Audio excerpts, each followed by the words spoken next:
Welcome to my YouTube channel J Jio classes. তো আজকের এই ক্লাসে আমরা প্রিভিয়াস ইয়ারের কোশ্চেন যে আমরা আলোচনা করছিলাম, এর আগের ক্লাসে আমরা 20টা কোশ্চেন আমরা আলোচনা করেছি এবং আমি বলতে চেয়েছি যে কোন জায়গাগুলো কিভাবে আমাকে বেসিক্যালি ফোকাস করতে হবে এই পরীক্ষার জন্য। তো আজকে 20টা কোশ্চেনের পরে মানে 21 নম্বর কোশ্চেন থেকে আমরা স্টার্ট করব। তো আমি বলেছিলাম যে পুরো কোশ্চেনটা আমি 3টে বা 4টে পার্টে আমি কমপ্লিট করে দেবো এবং কোন জায়গাগুলো আমাকে ফোকাস করতে হবে সেই জায়গাগুলো আমি এমফেসাইজ করব এবং কোন জায়গাগুলো ইম্পর্টেন্ট সেই জায়গাগুলো নিয়ে আমরা আলোচনা করব। ওকে, তো চলো আমরা নেক্সট কোশ্চেনে সরাসরি চলে যাই। দেখো 21 নম্বর কোশ্চেন, কারণ আমরা 20টা কোশ্চেন অলরেডি ফার্স্ট পার্টে করেছি এবং যারা ফার্স্ট পার্টটা দেখেনি তারা একটু ফার্স্ট পার্টটা যদি দেখে নেয় তাহলে আমার মনে হয় ওভারঅল আমি যখন 55টা কোশ্চেন যখন আমি কমপ্লিট করে নেব তাহলে তাতে আমার কি হবে যে পুরো সিলেবাসটা ওভারঅল আমার একটা আইডিয়া হয়ে যাবে যে কোন কোন জায়গাগুলো থেকে আমার অ্যাকচুয়ালি কোশ্চেনগুলো থাকে আর কি, এবং কোন কোন জায়গাগুলোকে আমাকে একটু ইম্পর্টেন্স দিতে হবে, রাইট? তো চলো 21 নম্বর কোশ্চেন। 21 নম্বর কোশ্চেনটা হচ্ছে the salinity of the Indian ocean. Indian ওশানের স্যালিনিটি কত, মানে লবণতা কতটা। তো এটা হচ্ছে আমার বেসিক্যালি ওশানোগ্রাফি থেকে এই কোশ্চেনটা রাখা হয়েছে এবং এসছে। তো ওশানোগ্রাফি থেকে যে স্যালিনিটির চ্যাপ্টারটা আছে সেই চ্যাপ্টারটা আমাকে ভালো পড়ে নিতে হবে। শুধুমাত্র দেখো স্যালিনিটি না, ওখানে তোমার ডেনসিটি, তারপরে হচ্ছে তোমার টেম্পারেচার, এই চ্যাপ্টারগুলো দেখে নিতে হবে, রাইট? তবে স্যালিনিটির ক্ষেত্রে বিভিন্ন কোশ্চেন আসতে পারে যে আমার প্যাসিফিক ওশানের স্যালিনিটি কত, ইন্ডিয়ান ওশানে কত, আটলান্টিক ওশানে কত, ইত্যাদি ইত্যাদি, বা কোথায় ম্যাক্সিমাম স্যালিনিটি পাওয়া যায়, এই বিষয়গুলো, রাইট? তো এখানে আমার যে কোশ্চেনটা আছে the salinity of the Indian ocean, Indian ocean यानी কি ভারত মহাসাগরের স্যালিনিটি কতটা। তো এখানে যে অপশানগুলো আছে অপশানগুলো আমার পার্সেন্টেজে আছে। পার্সেন্টেজেও বেসিক্যালি কী হয়, স্যালিনিটির যে ইউনিট হয় সেটা হচ্ছে পার্টস পার থাউজেন্ড, ওকে, বা পার থাউজেন্ড আমরা বলি আর কি। মানে 1 কিলো মানে 1 লিটার জলে কতটা লবণতা থাকে আর কি, কতটা লবণ থাকে সেটাই অ্যাকচুয়ালি পরিমাপ করা হয়, okay. Parts per thousand of millilitre মানে 1 কিলোগ্রাম, বা এটাকে বলা হয় গ্রাম পার লিটার, ওকে, গ্রাম পার লিটারও বলা হয়, বা পিপিটি, পার্টস পার থাউজেন্ড। তো যদি এটা পার্সেন্টেজে করে থাকি আর কি তাহলে বেসিক্যালি কী হয়, পার্সেন্টেজ মানে পার 100 ml আর কি বের করতে হয়। মানে অ্যাকচুয়ালি থাউজেন্ডে যা হবে এটাকে যদি আমি 10 দিয়ে ভাগ করে দিই মানে 1/10 হবে বেসিক্যালি, ওকে। যদি আমি পার্সেন্টেজে করি তাহলে এটা 3.5 হওয়া উচিত ছিল, কিন্তু যেহেতু এখানে পার্সেন্টেজে দিয়েছে আমার মনে হয় এটা ভুলবশত হয়তো দিয়ে দিয়েছে, এটা পার থাউজেন্ড হবে, ওকে। তো এটা একটু সরাসরি মনে রাখবে, ডাইরেক্ট কোশ্চেন। ইন্ডিয়ান ওশানের যে অ্যাভারেজ স্যালিনিটি হচ্ছে সেটা হচ্ছে 35 পার্টস পার থাউজেন্ড, ওকে। সাথে সাথে আমি আরও যে ওশানগুলো আছে যেমন প্যাসিফিক ওশানেরও হচ্ছে 35 মনে রাখবো, আটলান্টিকে তার থেকে একটু বেশি 35.67, রেড সিতে তার থেকে বেশি 36 থেকে 41 পিপিটি বা parts per thousand, okay. Great salt lake 220, dead sea জর্ডনে অবস্থিত আছে, তার হচ্ছে 238, লেক ভ্যান ম্যাক্সিমাম মানে সব থেকে বেশি ওয়ার্ল্ডের মধ্যে স্যালিনিটি পাওয়া যায় সেটা হচ্ছে লেক ভ্যানে, ওকে। এরপরে আমি যদি একটু স্যালিনিটি সম্পর্কে জানি আর কি, যে average salinity of the ocean কত হয়।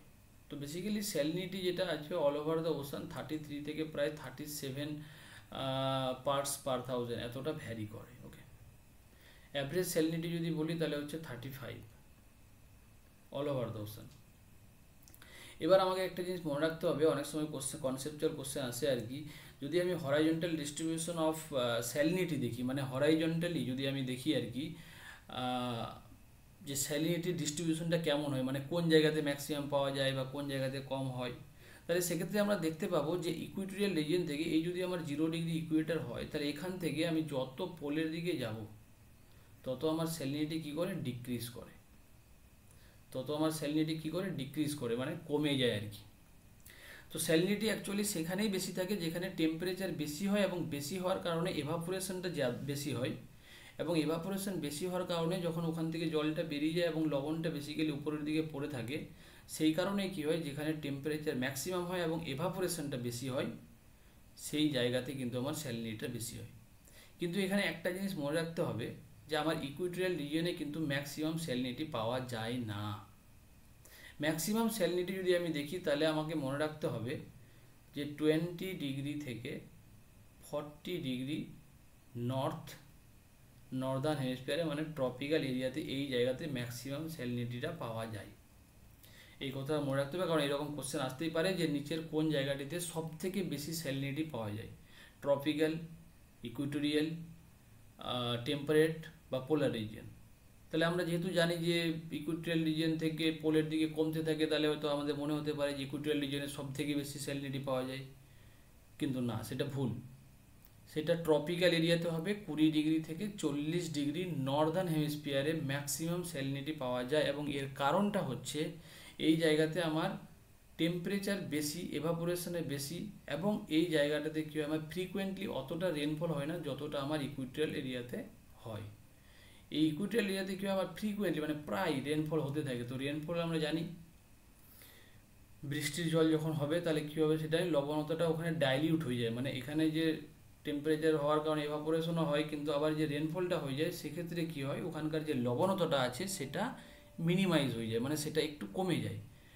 আর ট্রপিক্যাল এরিয়ার ক্ষেত্রে কী হয়, সেই বিষয়গুলো হয় না, মানে ফ্রিকুয়েন্টলি অতটা রেনফল হয় না, এবং এটা অনেকটা শুষ্ক থাকে আর কি, এবং ড্রাই থাকে, ড্রাই হয় বেশি এবং এভাপোরেশনে বেশি হয়। এই কারণে কী হয়, এই ট্রপিক্যাল রিজিয়নের স্যালিনিটিটা ম্যাক্সিমাম পাওয়া যায়। ওকে, সো এই জায়গাটা কিন্তু আমাকে ক্লিয়ার রাখতে হবে। ওকে, চলো আমরা সরাসরি নেক্সট কোশ্চেনে চলে যাই।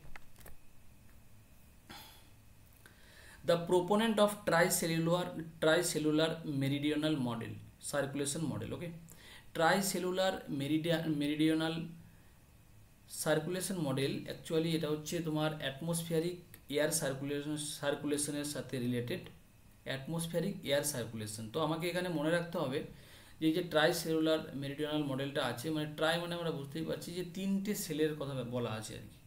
তো সেই 3টে সেল আমি একদম সংক্ষেপে বলে দেবো আর কি। তো এই ট্রাইসেলুলার মডেলটা যেটা আছে, মানে আমরা জানি যে আমরা যদি অল ওভার দ্য ওয়ার্ল্ড যদি আমি একটু খেয়াল করি, তাহলে আমরা দেখতে পাবো যে কোথাও টেম্পারেচার বেশি হয়, কোথাও টেম্পারেচার কম হয়, এবং এই টেম্পারেচার ডিস্ট্রিবিউশনের ক্ষেত্রে এই ট্রাইসেলুলার মডেলের ভূমিকা কিন্তু অন্যতম। কারণ এখানে যে 3টে সেল ফর্ম করে, তো সেই 3টে সেল কী কী এবং কীভাবে ফর্ম করে আমি সেই জিনিসটা দেখাচ্ছি। আমরা বেসিক্যালি জানি যে এখানে আমার লো প্রেশার ফর্ম করে, কারণ এখানে টেম্পারেচারটা অনেক বেশি হয় ওভার দ্য ইকুয়েটরিয়াল রিজিয়নে। তারপর হচ্ছে ট্রপিক্যাল এরিয়াতে কী হয়, এখানে ট্রপিক অফ ক্যান্সারের উপরে কী হয়, এখানে হাই প্রেশার ফর্ম করে। তারপরে আবার সাব পোলার লোতে এখানে কী হয়, লো প্রেশার ফর্ম করে। আবার এখানে কী হয়, পোলার রিজিয়নে হাই প্রেশার ফর্ম করে। তাহলে এই জায়গাটাকেই আমি একটু বড় করে দেখাচ্ছি। এবং এই প্রেশার সেলের কারণেই কি হয়, আমার উইন্ড ফ্লো করে। ওকে, আমার উইন্ড ফ্লো করে এবং তার কারণে কি হয়, অ্যাকচুয়ালি কিছু সেল ফর্ম করে, এবং সেই সেলগুলো আমি দেখাচ্ছি যে সেই সেলগুলো কিভাবে ফর্ম করে। তো আমি এই পার্টটাকেই জাস্ট এখানে বড় করে দেখাচ্ছি। তাহলে এটা হচ্ছে আমার 0 degree over the Ecuador, right. তারপরে আমি একটা ধরে নিলাম তোমার প্রায় 30 ডিগ্রি নর্থ, আর একটা হচ্ছে আমার 60 ডিগ্রি, আর এটা হচ্ছে আমার 90 ডিগ্রি পোলার রিজন, রাইট। এখানে গিয়ে এখানে আমার ওভার দ্য ইকুয়েটর মানে নিরক্ষীয় অঞ্চলে ইকুইটোরিয়াল রিজনের উপরে কী হয়, টেম্পারেচারটা আমার ম্যাক্সিমাম হয়। ম্যাক্সিমাম হওয়ার কারণে এখানকার যে বায়ুটা আছে সেটা কী হয়, হালকা হয়ে উপরের দিকে উঠে যায়, সোজা কথা।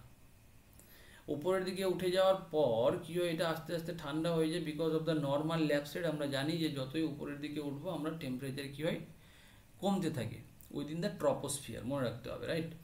এবং এটা একটা সময় কী হয়, ঠান্ডা হয়ে ভারী হয়ে আবার কী হয়, এটা এই জায়গাতে নেমে আসে over the tropic of cancer, মানে ট্রপিক্যাল রিজনের উপরে। তো এই জায়গাতে কী হয়, আমার এই জায়গাতে কী হয়, এই জায়গাটাতে বেসিক্যালি কী হয়, ওই জন্য আমার হাই প্রেশার ডেভেলপ করে। আবার এখান থেকে কী হয়, হাই প্রেশার থেকে লো প্রেশারের দিকে আমরা জানি যে উইন্ড ফ্লো করে।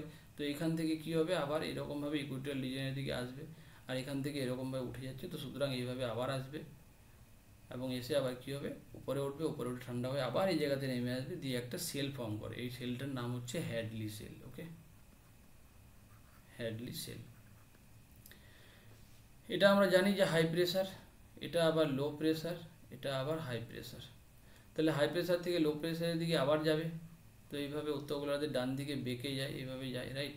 তো আমার এখান থেকে বেসিক্যালি যাবে, এখানে গিয়ে কি হয়, এদিক থেকে যে এয়ার মাসটা আসে এটা অনেকটা ভারী থাকে এবং ড্রাই থাকে, এবং এখান থেকে যে এয়ার মাসটা যায়, এয়ারটা যায়, এটা কি হয়, এটা ময়েস্ট থাকে। তো তো দুটো মিক্স হতে পারে না বেসিক্যালি, ওকে। যেহেতু দুটোর ক্যারেক্টারিস্টিক সম্পূর্ণ আলাদা, এই কারণে কি হয় এই জায়গাতে গিয়ে একটা ফ্রন্ট ক্রিয়েট করে। তো এখান থেকে ফ্রন্ট ক্রিয়েট করার পর কি হবে, এখানে কিছুটা যেটা আমার হালকা আছে সেটা কি হবে উপরের দিকে উঠে যাবে, এবং উপরের দিকে উঠে গিয়ে এবার কি হবে কিছুটা পার্ট উপরের দিকে উঠে এসে আবার এই জায়গাতে কি হবে সিঙ্ক করবে, এই জায়গাতে আবার নেমে আসবে, ওকে। তো দিয়ে এটা একটা সেল ফর্ম করে, তো এইভাবে যায় এইভাবে করে আবার নেমে আসে। কিছুটা পার্ট কি হয় এখান থেকে এদিকে আসে, কিছুটা পার্ট আবার কি হয় এদিকে গিয়ে উপরে এরকমভাবে গিয়ে আবার এখানে পোলারাইজেশন রিজনে আসে। এটা যেহেতু হাই প্রেসার থেকে লো প্রেসারের দিকে আবার এদিকে আসে, দিয়ে কি হয় এখানে আবার উপরে ওঠে, এইরকমভাবে ঠিক এক্স্যাক্টলি এই ওয়েতে তিনটে সেল ফর্ম করে। তো আমার 1 নাম্বার সেলটা হচ্ছে হ্যাডলি সেল, এটাকে বলা হয় আমার ফেরেল সেল, আর লাস্টে এটা যেটা আছে এটাকে বলা হয় পোলার সেল, ওকে। এই তিনটে সেল, দেখো এই তিনটে সেলের কাজ কি, এই তিনটে সেল বেসিক্যালি কি করে, আমার যে টেম্পারেচার আছে অল ওভার দ্য ওয়ার্ল্ড যদি আমি দেখি ল্যাটিটিউডনালি কি করে এটাকে টেম্পারেচার থেকে ডিস্ট্রিবিউট করে আর কি, যে জায়গায় বেশি আছে সেই জায়গা থেকে, যে জায়গায় কম আছে সেই জায়গা থেকে যায়, এরকমভাবে কি হয় ডিস্ট্রিবিউট করে। এই তিনটে সেলকে একসাথে বলা হয় ট্রাই সেলুলার মেরিডিয়ানাল সার্কুলেশন মডেল। এই মডেল এটার নাম দিয়েছে, এই প্রোপোনেন্ট ট্রাই সেলুলার মডেলটার কনসেপ্টটা দিয়েছে কে, পলম্যান, মনে রাখবে সোজা কথা, পলম্যান, ওকে, পলম্যান। তো চলো নেক্সট কোশ্চেনে আসি। নেক্সট কোশ্চেন হচ্ছে খামসিন। খামসিনটা কি, দেখো খামসিনটা যদি আমরা দেখি বেসিক্যালি আমরা যদি টাইপস অফ উইন্ড দেখি আর কি, ওকে, টাইপস অফ উইন্ড যদি দেখি তাহলে আমরা দেখতে পাবো কিছু প্ল্যানেটারি উইন্ড থাকে যেটা অল ওভার দ্য ওয়ার্ল্ড কি হয় একটা নির্দিষ্ট দিকে নির্দিষ্ট গতিতে চলতে থাকে আর কি সারা বছর, সেটাকে বলা হয় প্ল্যানেটারি উইন্ড। কিছু সিজনাল উইন্ড থাকে যেটা পার্টিকুলার সিজনেই চলে, যেমন আমাদের মনসুন। তারপরে কিছু লোকাল উইন্ড থাকে, মানে যেগুলো লোকালি মানে কিছু পার্টিকুলার কিছু জায়গাতে কি হয় ওই উইন্ডটা ফর্ম করে, এবং তার কিছু লোকাল নেম আছে, তার লোকালি তার একটা নাম আছে, আলাদা আলাদা নাম হয়। এটা ওয়ার্ম উইন্ড হতে পারে, কোল্ড উইন্ড হতে পারে। তো এই খামসিনটা হচ্ছে একটা লোকাল উইন্ড, ওকে। এবার আমাকে জানতে হবে যে এই খামসিনটা লোকাল উইন্ডটা সেটা ওয়ার্ম উইন্ড না কোল্ড উইন্ড না মাউন্টেন এয়ার না ভ্যালি এয়ার ইত্যাদি ইত্যাদি, এই অপশানগুলো আছে আর কি। তো বেসিক্যালি আমাকে এখানে শুধু খামসিনটা জানলে হবে না, এরকমভাবে আমার লোকাল উইন্ড যতগুলো প্রায় আছে আর কি সেগুলো আমাকে জানতে হবে, সেগুলো আমি ক্লিয়ার করার চেষ্টা করব, ওকে। ফার্স্ট হচ্ছে চিনুক, ভেরি ভেরি ইম্পর্টেন্ট। চিনুক একটা লোকাল উইন্ড যেটা আমার কোথায় ইউএসএতে রকি মাউন্টেনে, ROCKY রকি মাউন্টেনে ফর্ম করে, ওকে। কীভাবে ফর্ম করে আমি একটু ফর্মেশনটা বুঝিয়ে দিই, সিম্পল। এই হচ্ছে ধরো Rocky mountain, that is north, that is south, that is east and that is West. এটা বেসিক্যালি কী হয় এদিক থেকে যখন উইন্ডটা আসে আর কি, তো এই জায়গাটাতে ধাক্কা খায়, এই জায়গাটাতে ধাক্কা খেয়ে কী হয় এখানে ক্লাউড ফর্ম করে, এখানে রেনফল হয়, এটাকে বলা হয় উইন্ডওয়ার্ড সাইড, ওকে। কি সাইড, উইন্ডওয়ার্ড সাইড, মানে যে জায়গাটাতে উইন্ডটা ধাক্কা খায় সেটার নাম হচ্ছে, সেই সাইডটার নাম হচ্ছে উইন্ডওয়ার্ড সাইড, ওকে। এটা হচ্ছে তোমার রকি মাউন্টেন, ওকে। তো উইন্ডওয়ার্ড সাইড, এবার কি হবে এইখান থেকে যখন বায়ুটা উপরের দিকে উঠতে থাকে, উপরে উঠে ঠান্ডা হয়, মেঘ ফর্ম করে, বৃষ্টি হয়, ঠিক আছে। এবার এখান থেকে যখন আবার এদিকে নিচের দিকে নামবে তখন আবার কি হয় এর টেম্পারেচারটা বেড়ে যায়। তো এটা হচ্ছে আমার লিওয়ার্ড সাইড, মনে রাখবে, লিওয়ার্ড সাইড। এই টার্ম দুটো খুবই ইম্পর্টেন্ট, যেমন আমরা রেন শ্যাডো জোন জানি, মানে বেসিক্যালি রেন শ্যাডো জোন আমার এই লিওয়ার্ড সাইডেই ফর্ম করে, কারণ এই জায়গাতে ম্যাক্সিমাম রেনফলটা হয়ে যায়, এই জায়গাতে রেনফলটা হয় না, তাই এটাকে বৃষ্টির ছায়া বলা হয় বা বৃষ্টির ছায়া অঞ্চল বলা হয়। এই লিওয়ার্ডেই ফর্ম করে, ওকে, যে জায়গাতে বৃষ্টিটা হয় না আর কি, বা ম্যাক্সিমাম মানে এই দিকটাতে হয়ে যায় এবং এই দিকটাতে একদমই হয় না, মানে হলে খুব সামান্য আর কি। তো এটা আমাকে আরেকটা জিনিস মনে রাখতে হবে যে এই চিনুকটা অ্যাকচুয়ালি কোন সময়ে ফর্ম করে, পার্টিকুলার একটা সময়ে ফর্ম করে, সেটা হচ্ছে বেসিক্যালি লেট উইন্টার আর হচ্ছে আর্লি স্প্রিং, ওকে, বসন্তকালে ফর্ম করে। ওই সময়ে কি হয়, ওই সময় এখানে ঠান্ডা ম্যাক্সিমাম থাকে এবং ঠান্ডা থাকার কারণে কি হয়, এখানে স্নো জমে থাকে, ঠিক আছে, রাস্তাঘাটে চলাচলে অসুবিধা হয়, মানে মানুষের অনেক রকম সমস্যা হয় স্নো জমে যাওয়ার কারণে। কিন্তু যখন এই উইন্ডটা উপর থেকে নিচের দিকে নেমে আসে এবং এবং এর টেম্পারেচারটা কম্পারেটিভলি বেশি হয়, এবং টেম্পারেচারটা বেশি হয়ে যাওয়ার কারণে কি হয়, এখানকার স্নোটা তখন গলে যায় এবং গলে গিয়ে কি হয়, একটা নর্মাল স্বাভাবিক অবস্থায় নিয়ে আসে ওই জায়গাটাতে। ওকে, এই কারণে এটাকে কি বলা হয়, স্নো যেহেতু এই কারণে গলে যায়, এই কারণে একে স্নো ইটার ও বলা হয়, SNOW, স্নো ইটার, মানে তুষার ভক্ষক বলা হয় চিনুককে। ওকে, তো এরকম ভাবে কোশ্চেন আসতেই পারে যে snow eater is associated with which of the following wind, মানে আমাদের হচ্ছে তুষার ভক্ষক শব্দটি কোন বায়ুটির সাথে সম্পর্কযুক্ত, তাহলে আমার কি হবে, চিনুক হবে। তো এই হচ্ছে চিনুকের গল্প। জাস্ট চিনুকের মতোই আরেকটা উইন্ড আছে, এটা হচ্ছে ওয়ার্ম উইন্ড, রাইট, আমি জেনে গেলাম ওয়ার্ম। ফন, এটা হচ্ছে তোমার আল্পস মাউন্টেনে ফর্ম করে, একই ওয়েতে ফর্ম করে, that is located in known as foehn in Switzerland. Okay, এটা সুইজারল্যান্ডে ফন নামে পরিচিত। ওকে, তারপরে হচ্ছে আমার হারমাটান। নেক্সট হচ্ছে আমার হারমাটান উইন্ড। হারমাটান উইন্ডটা হচ্ছে আমার warm and dry wind. Okay, worm and dry wind, এটা কোথায় ফর্ম করে বা কোথায় দেখতে পাওয়া যায়, এটা হচ্ছে আমার আফ্রিকাতে দেখতে পাওয়া যায়। ওকে, তো সেটা আমি একটুখানি ডিসকাস করছি। খুবই ইম্পর্ট্যান্ট হারমাটান লোকাল উইন্ড। এখানে কি হয়, যেমন চিনুক হলো স্নো ইটার, ঠিক একইভাবে ফনটাকে, এটাকে বলা হয় ক্লাইমেটিক ওয়াসিস বলা হয়। ওকে, ক্লাইমেটিক ওয়াসিস, SIS। ওকে, কারণ ক্লাইমেটটা অনেকটা কী হয়, কমফোর্ট ফিল হয় আর কি, তখন যখন মানে চিনুকের মতোই তো এটা, টেম্পারেচারটা বেড়ে যায় এবং এটাও তোমার উইন্টার সিজনে ফর্ম করে, তো অনেক ঠান্ডা থাকে, তখন ঠান্ডাটা একটু কমিয়ে দেয়, এই কারণে এটাকে ক্লাইমেটিক ওয়াসিস বলা হয়। ওকে, সুইজারল্যান্ডে ফনটাকে মনে রাখতে হবে, ক্লাইমেটিক ওয়াসিস। নেক্সট হচ্ছে হারমাটান। হারমাটান কী হয়, এই যদি আমার ধরো আফ্রিকা হয় আর কি, ওকে, এই যদি আমার আফ্রিকা হয়, রেড সি আছে আমরা জানি, তো এখানে আমরা জানি যে মেডিটেরিয়ান সি আছে, রাইট, এরকম জায়গাটাতে আরেকটু এরকমভাবে হবে মেডিটেরিয়ানিয়ান সি। ওকে, তো এই যদি আমার আফ্রিকা হয়, আফ্রিকা, তো আফ্রিকার এই জায়গা থেকে মানে ইস্টার্ন সাইড থেকে আমার ওয়েস্টের দিকে এই উইন্ডটা ফ্লো করে, যেটা আমার একদম ওয়ার্ম উইন্ড আর dry wind, right, warm and dry wind, এটা ফ্লো করে। এটা কোথায়, সাহারা ডেজার্টে পাওয়া যায়। ওকে, বেসিক্যালি এটা ইস্টার্ন সাহারার থেকে শুরু করে ওয়েস্টার্ন সাহারার দিকে ফ্লো করে আর কি।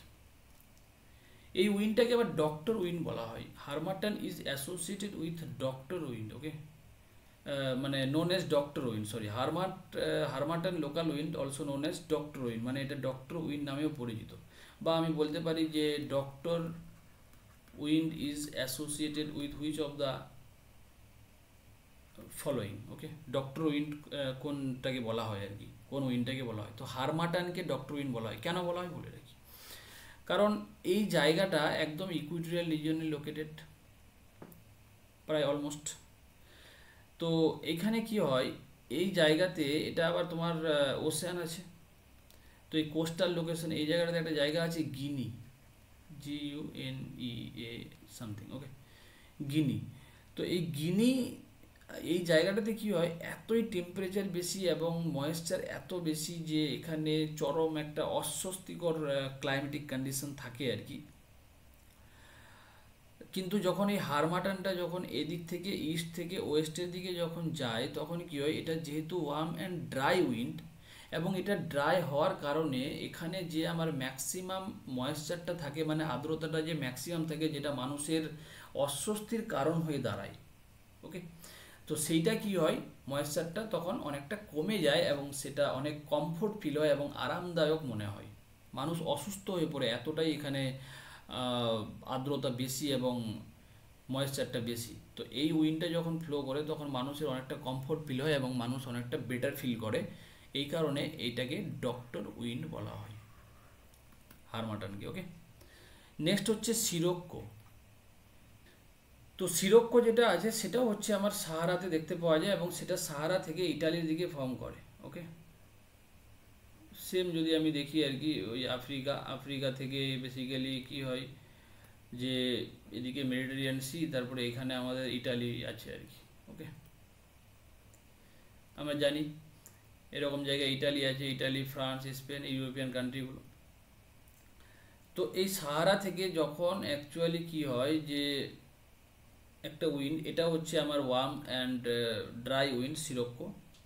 ওকে, এইগুলো হচ্ছে আমার আপ টু সান্টানা, এগুলো হচ্ছে dry and warm and dry wind.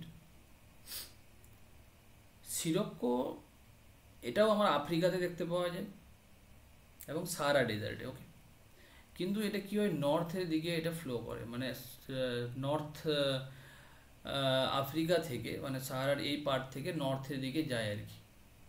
এই রেনটার একটা, মানে এই এয়ারটার একটা বিশেষ নাম আছে, এটাকে অনেক সময় অ্যাসোসিয়েটেড উইথ ব্লাড রেন বলা হয়। Okay, this air current is associated with blood rain in Italy.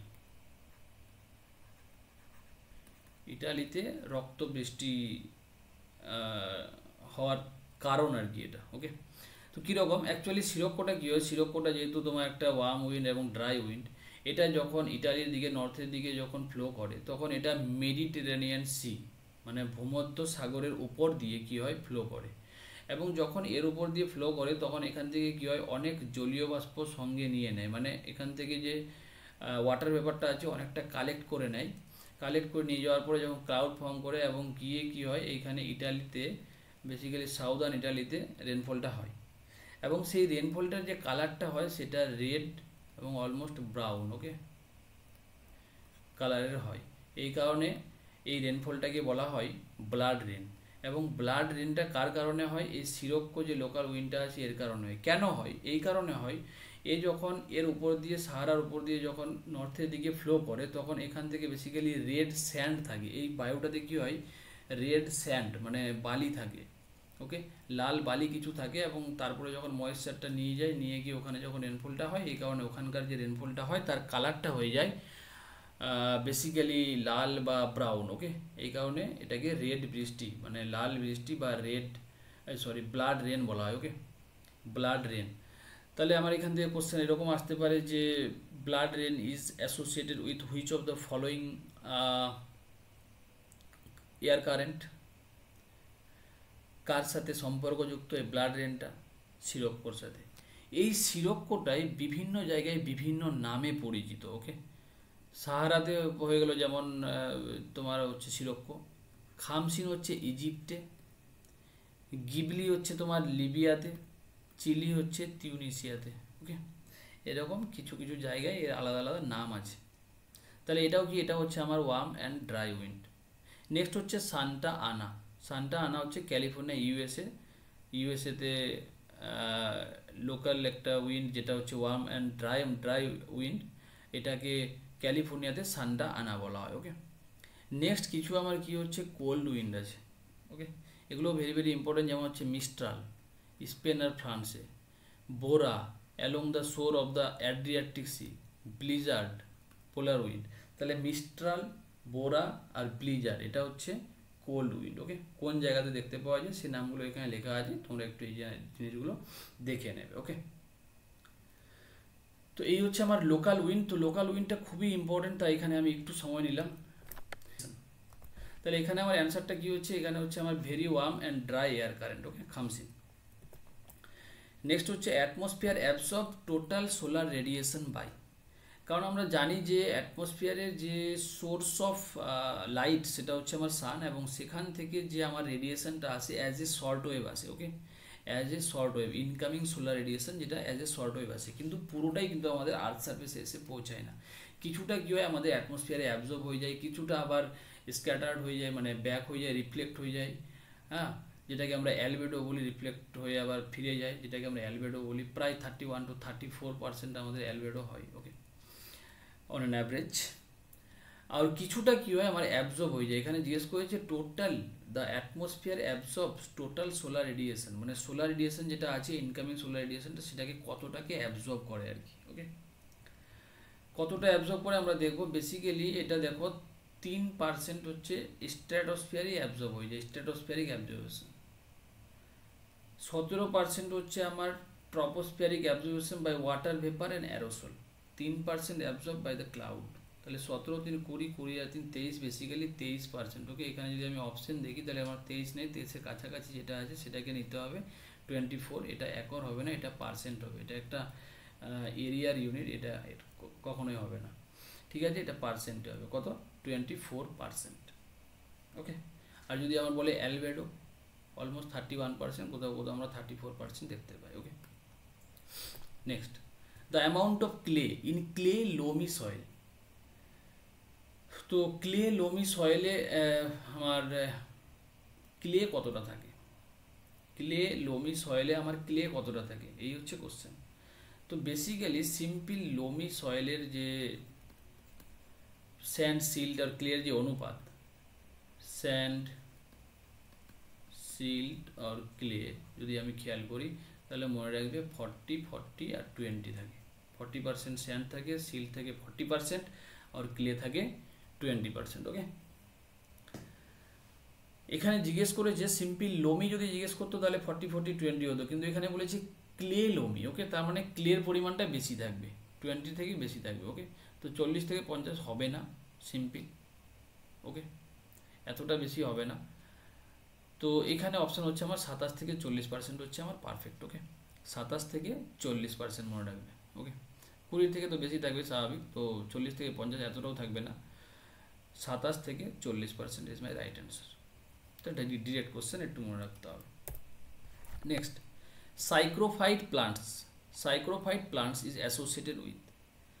তো এখানে যদি আমি প্লান্টের অ্যাকচুয়ালি ক্লাসিফিকেশনটা দেখি আর কি, তাহলে আমাকে এখানে মানে on the basis of soil over which it is grows, মানে অ্যাকচুয়ালি যে জায়গার উপরে এটা জন্মায় বা গ্রো করে তার উপর বেস করে যদি আমি এর ক্লাসিফিকেশন করি তাহলে আমি এই ক্লাসগুলো পাবো: লিথোফাইট, সামোফাইট, অক্সিলোফাইট, ক্রিমোফাইট, চ্যাসমোফাইট অ্যান্ড সাইক্রোফাইট। রাইট? তো দেখো এখান থেকেই কিন্তু আমার অ্যান্সার বেরিয়ে যাবে যে সাইক্রোফাইট প্লান্টস গ্রো কোথায় গ্রো করে। দেখো লিথোফাইট, লিথো মানে কি আমরা বুঝতে পারছি শিলা, মানে রকি সয়েলে যে রকি সয়েলে যে প্লান্ট গ্রো করে তাকে বলা হয় lithophyte. Psammophyte grow in sandy soil, sandy সয়েলে জন্মায়। অক্সিলোফাইট হচ্ছে অ্যাসিডিক সয়েল, মানে অ্যাসিডিক সয়েলে যে প্লান্ট গ্রো করে তাকে বলা হয় অক্সিলোফাইট। ক্রিমোফাইট আর কি ডেজার্ট আর স্টেপ এনভায়রনমেন্টে যেটা গ্রো করে, that is cryophyte. Chasmophyte crack or crevices, মানে বেসিক্যালি অফ রক্স, মানে রকের মানে শিলার যে ফাটল যেগুলো থাকে আর কি, মানে ক্র্যাক জায়গাগুলো যেগুলো থাকে বা যেগুলো ফাটল থাকে সেই জায়গাতে যে প্ল্যান্টগুলো গ্রো করে সেটাকে বলা হয় চাসমোফাইট। আর একটা হচ্ছে সাইক্রোফাইট, ইটস গ্রোজ ইন ভেরি মানে কোল্ড এনভায়রনমেন্ট। ওকে, এক্সট্রিমলি কোল্ড এনভায়রনমেন্ট আর স্নো কভার্ড এরিয়াতে এটা গ্রো করে। ওকে, দ্যাট ইজ সাইক্রোফাইট। তাহলে আমার এই কোশ্চেনটাই কিন্তু জিজ্ঞেস করেছে যে সাইক্রোফাইট প্লান্ট গ্রো করে কোথায়। স্যালাইন সয়েলে no, waterlogged area no, on rocky surface no. Rocky surface হলে কী হতো, লিথোফাইট হতো। রাইট? তো এটা হচ্ছে আমার cold and cool snow covered soil. Okay, বা এরকমও থাকতে পারতো কোশ্চেনটা যে এক্সট্রিমলি কোল্ড সয়েলে যে প্লান্টটা গ্রো করে তাকে কি বলা হয়, তাকে সাইক্রোফাইট বলা হয়। Okay, on the basis of precipitation and humidity যদি দেখি আমি যে কতটা মানে কীভাবে ভাগ করা যায় আর কি প্লান্টসকে on the basis of precipitation and humidity, তাহলে আমি দেখতে পাবো জেরোফাইট। জেরোফাইট মানে বুঝতেই পারছি যে ড্রাই এনভায়রনমেন্ট, বেসিক্যালি ডেজার্ট রিজিয়নে যেমন ক্যাকটাস, কাটা জাতীয় যে প্লান্টগুলো গ্রো করে। Mesophyte normal moderate. Hydrophyte, hydro মানে হচ্ছে জল, যেটা সম্পূর্ণভাবে জলের উপরে, যেমন লোটাস, পদ্ম, কচুরিপানা, এগুলো হচ্ছে হাইড্রোফাইট, মানে যেটা সম্পূর্ণ লিভ ইন ওয়াটার। ওকে, যেটা জলের উপরেই ভেসে বেড়ায়, মানে অ্যাকোয়াটিক প্লান্ট বলা হয়। ওকে রাখি, একে আবার অ্যাকোয়াটিক প্লান্টও বলা হয়। ক্লিয়ার? এখানে আরেকটা শব্দ আমি বলি, হাইগ্রোফাইটও তোমরা হয়তো শুনে থাকবে। GROW, হাইগ্রোফাইট। হাইগ্রোফাইটটা হচ্ছে এরও জন্য জল অনেক বেশি, কিন্তু এটা হচ্ছে স্যাঁতসেঁতে জায়গায় যেখানে ময়েশ্চার অনেক বেশি জল থাকে সেই জায়গাতে। বাট এটা এরকম না যে এটা জলের উপরেই জন্মাবে, যেমন এগুলো হচ্ছে মসেস, ওকে, শ্যাওলা জমে যায় না আমাদের যে জায়গাগুলোতে, যে শ্যাওলা জমে যায়, যেখানে স্যাঁতসেঁতে জায়গা থাকে, সেই জায়গাগুলোতে যে প্লান্টগুলো জন্মে, যেমন শ্যাওলা, মস, এগুলো আর কি। ওকে, আর হাইড্রোটা হচ্ছে পুরোপুরি জলের উপরে। নেক্সট হচ্ছে হ্যালোফাইট। হ্যালোফাইট মানে হচ্ছে স্যালাইন সয়েলে, যেটা যেমন ম্যানগ্রোভ। ওকে, মানে কোস্টাল রিজিয়নে এগুলো, মানে যেগুলো, যে প্লান্টগুলো গ্রো করে স্যালাইন সয়েলে, ওকে, লবণাক্ত মৃত্তিকাতে, সেটাকে বলা হয় হ্যালোফাইট। তো এই হচ্ছে আমার হিউমিডিটি আর প্রিসিপিটেশনের বেস করে। আর একটা হচ্ছে light, on the basis of light, কারণ কিছু কিছু প্লান্ট আছে যেগুলো তোমার ছায়া পছন্দ করে। ওকে, মানে ওপেন সানলাইটে মানে তার জন্য ফেভারেবল নয়। আবার কিছু আছে যেগুলো ওপেন ফিল্ড, মানে সানলাইট তার জন্য প্রয়োজন।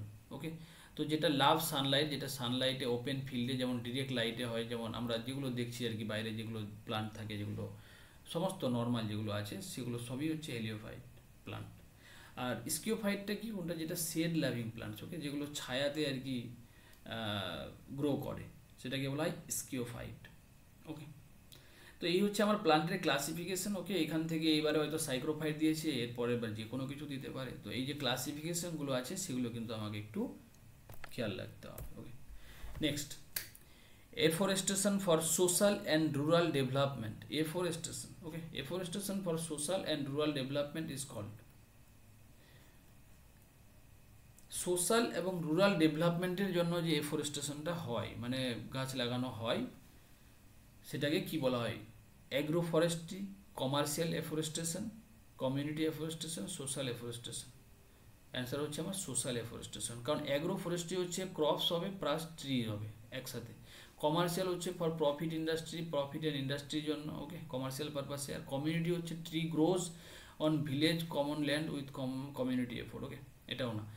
সোশ্যাল এফরেস্টেশন মানে এটা হচ্ছে কি afforestation for the people, by the people, okay, to meet the needs of fuel, fodder, timber and improve the environment. Okay, when planting trees for social and rural development, that is known as social afforestation. Okay, এবং এটাকে social ফরেস্ট্রিও বলা হয়, social forestry ও বলা হয়। এখান থেকে আমাকে আরও দু একটা জিনিস মনে রাখতে হবে, যেমন সাপোজ যদি বলে যে সোশ্যাল ফরেস্ট্রি শব্দটা কখন ইউজ করা হয়, মনে রাখবে 1976, 1976 ফার্স্ট সোশ্যাল ফরেস্ট্রি টার্মটা ইউজ করা হয়, used by National Commission on Agriculture. Okay, NCA, government of India. Okay, National Commission on Agriculture first use the term social forestry. Okay, এই সোশ্যাল ফরেস্ট্রি যে কনসেপ্টটা নিয়ে আসা হয়েছিল, বেসিক্যালি যে ন্যাচারাল ফরেস্ট আছে তার উপরে প্রেসারটাকে রিডিউস করার জন্য, কমানোর জন্যই অ্যাকচুয়ালি সোশ্যাল ফরেস্ট্রি কনসেপ্টটা নিয়ে আসা হয়েছিল, যেখানে এফরেস্টেশনের ক্ষেত্রে সেখানকার যে রুরাল পিপল সোসাইটি তার একটা রোল থাকবে, এবং তারা তাদের যে নিড, তাদের যে চাহিদা, সেটা ওখান থেকে ওরা যেন ফুলফিল করতে পারে। ওকে, এক্ষেত্রে কী হবে, যে ন্যাচারাল ফরেস্ট যেটা আছে তার উপরে প্রেসারটা অনেকটা কমে যাবে। ওকে, তো এটা 1976 ফার্স্ট এই শব্দটা ফর্মালি ইউজ করা হয় by National Commission on Agriculture in 1976, right? চলো next, a person who works with animal communities is called. Okay, তো অপশন যদি আমরা দেখি, environmental scientist, ecologist, biogeographer, biologist. Okay, environmental scientist হচ্ছে গিয়ে studies the environment as a whole, okay, air, water, soil, not specifically animal communities. Okay, শুধুমাত্র এখানে animal কমিউনিটির কথাই বলা হয়েছে। A person who works with animal communities is called. Okay, তো environmental scientist হচ্ছে overall environment, and environment include air, water, soil, pollution, পুরোটাই সব কিছু। তো এখানে স্পেসিফিক্যালি অ্যানিমেলের কথা কিন্তু নয়, তো এটা আমার হবে না। Ecologist, living organism, studies living organism, okay, that may be plant and animal communities both, and their communities, living organism and their communities including animal, plant and their interaction with environment. Okay, তো এখানে যদি আমি অপশানগুলো দেখি, তো এটা আমার সব থেকে কাছাকাছি যাচ্ছে আর কি। ইকোলজিস্ট হচ্ছে কি লিভিং অর্গানিজম, মানে বেসিক্যালি প্লান্ট এবং অ্যানিমেল কমিউনিটি নিয়েই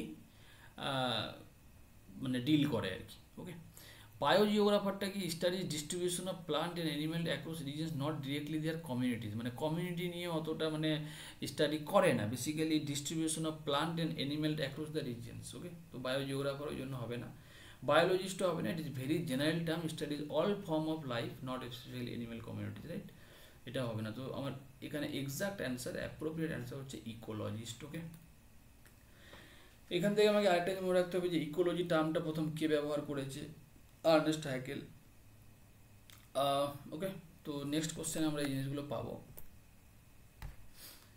the concept of pyramid of numbers. তো এরকম মানে আমরা যদি ইকোসিস্টেমে যদি দেখি আর কি, তো ইকোসিস্টেম চ্যাপ্টারটাতে যদি দেখি তাহলে এরকম বেশ কিছু টার্ম আছে যেগুলো আমার এক্সাম পয়েন্ট অফ ভিউতে মানে অনেক ইম্পর্ট্যান্ট আর কি, যেগুলো আমাকে একটু মনে রাখা দরকার আছে। তো এখানে যেমন আছে concept of pyramid of numbers. Okay, pyramid of numbers বা নাম্বার পিরামিডও অনেক সময় বলা হয়। এইটা কে দিয়েছিল, এই কনসেপ্টটা কে দিয়েছিল প্রথমে মনে রাখতে হবে, চার্লস এলটন। কে দিয়েছিল? Charles Elton give the concept of pyramid of numbers. Okay, সংখ্যা পিরামিড বা নাম্বার পিরামিডও বলা হয় 1927 সালে। সালটাও কিন্তু আমাকে মনে রাখতে হবে। In 1927 Charles Elton first give the concept of number of pyramid or pyramid of numbers. Okay, এখানে এরকমভাবে আরও কিছু টার্ম আছে যেগুলো আমাকে মনে রাখতে হবে, ভেরি ভেরি ইম্পর্টেন্ট। যেমন ক্লাইম্যাক্স বা ক্লাইম্যাক্স কমিউনিটি শব্দটা প্রথম কে ব্যবহার করেছে বা এই কনসেপ্টটা কে দিয়েছে, ক্লিমেন্টস ইন 1936। মনোক্লাইম্যাক্স যদি বলে same person, Clements in 1936। Polyclimax A G টার্নসলে।